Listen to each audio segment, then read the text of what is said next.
Good morning. My name is Patrick Adams. I'm the University of Birmingham's Assistive Technology Advisor, and I got this meeting together to film concerning visually impaired student using Canvas, the new virtual learning environment of the university. And I'll introduce Trevor Batchelor, who is the manager of the e-learning team in the university, and Callum Russell, who is a fourth year student studying modern languages, who's a screen reader user and has had issues with the virtual learning environment over the course of his studies. So Trevor, as the e-learning manager, could you explain to me, as a student who hasn't used Canvas that much and didn't use WebCT that much, what the benefits are of Canvas? I think fundamentally Canvas is a more accessible application than in comparison to WebCT. Mm-hmm. It has a simpler interface. Yes. It's a more modern interface. Yeah. It's more geared to working with modern, contemporary web browsers. Yeah. So overall, I think it should be an improvement. You talk about accessibility there, and obviously accessibility is a very key component of making Canvas work. One thing in particular that lecturers do is they put documents up on Canvas, which I imagine is a very large part of what you want them to do with Canvas. But obviously a key factor is that the documents themselves have to be accessible. And I was wondering if you could explain to me, first of all, whether you do give advice to lecturers about making material accessible, and if so, what advice are they being given? My personal advice would be to keep the content as simple as possible, because it tends to be more complex content that causes the biggest issues. Is there any kind of policy at the moment in terms of saying to staff, listen, here is the advice, you need to go and look at it? There is advice. We point people at that advice. Right. But we have no way of enforcing that. There are, if you like, enhancements for academics and teaching staff that they can go through, some professional enhancements, their professional development.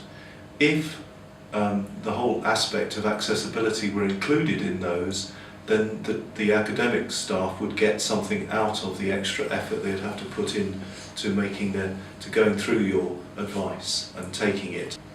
In some parts of the university there are more locally based e-learning teams, and I'm thinking of the College of Social Sciences, right, for example, where they've actually created templates that have specific built-in accessibility features. Right. But we don't, and they also run their own kind of bespoke training courses, if you like, for staff in their particular college. Yeah. Right, so it tells me it's got 38 links and one heading, and I shut it up from there. So if I go to and this is my strategy, it may not be yours, Callum, but this is the way I do it as a screen reader user. I always go to the first heading. So I've got headings. 40 items. Headings 4 items. So I've got 4 headings. 3 questions. 3 questions. Most folders. Right, so 3 questions, so they're all heading level 3. Yeah. Quiz instructions. Right, 2 quiz instructions comes after. Yeah. Okay, so that doesn't seem to me to be logical, but I'll click on that one, yes? Yeah. Heading level 2. Quiz instructions. Right. Heading question 1. Heading level 2. Quiz instructions. Entering name. Flag this question unchecked checkbox. So it says flag this question unchecked. Heading question 1. 100 points. Skip to question text. I don't think there are any quiz instructions. I think they've just left that blank. Okay. Which is, so you've got the heading, but you haven't got the instruction.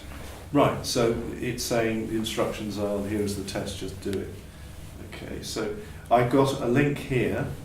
100 link. Skip to question text. This is a skip to link, which is the same page link. Now these haven't always worked on the Mac. Ressource avec le mot qui convient dans la forme qui convient peu. Agenda, agony, invoice, atina, simple. You would need a French Yeah.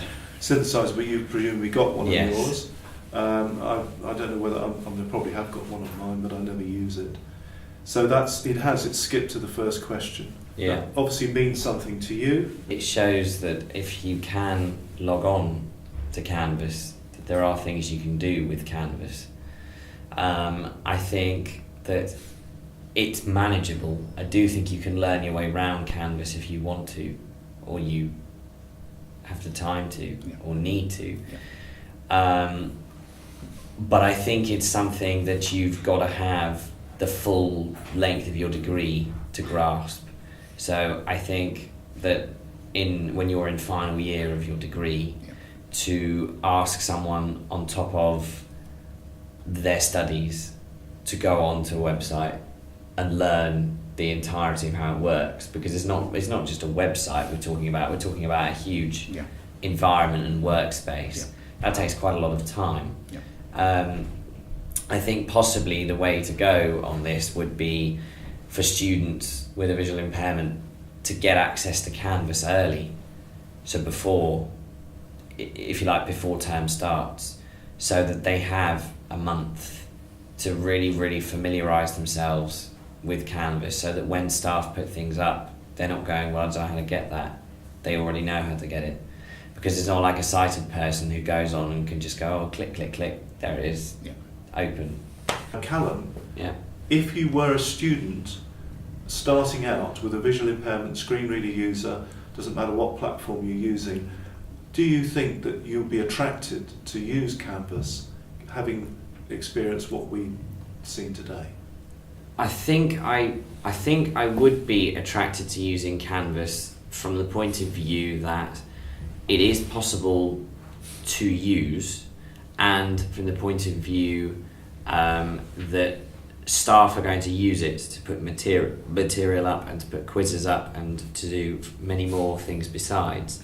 So I think that the fact that it is doable and the fact that in a way really knowing how to use it is necessary, I think would encourage me to use it. Would I, if I had complete choice, would I be encouraged to use it? Not necessarily, because I think there are easier ways of getting information out to people. I think that staff using email files to you is a much better and more efficient way than getting a student to trawl through a load of links. But if this is the way that the university is going to go, then I would broadly support using it and trying to learn how to use it. My inclination would always be to go towards trying to do what we can to overcome those issues, rather than looking for alternatives that don't involve the VLE.